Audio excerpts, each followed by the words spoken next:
বা জান্নাতের অংশ। ভাবছেন দুনিয়ার জমিনে জান্নাত, এটা কিভাবে সম্ভব?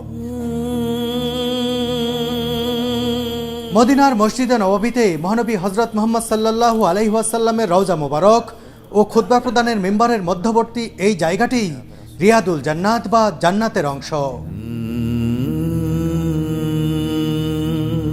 জীবদ্দশায় এমন একটি জায়গা দেখতে পাওয়া প্রত্যেক মুসলিমের জন্যই সৌভাগ্যের ব্যাপার।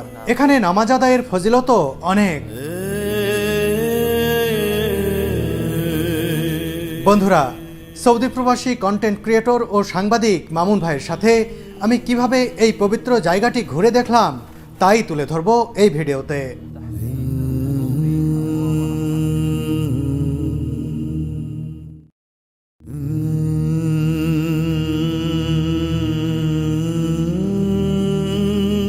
মসজিদে নববী চাঁদের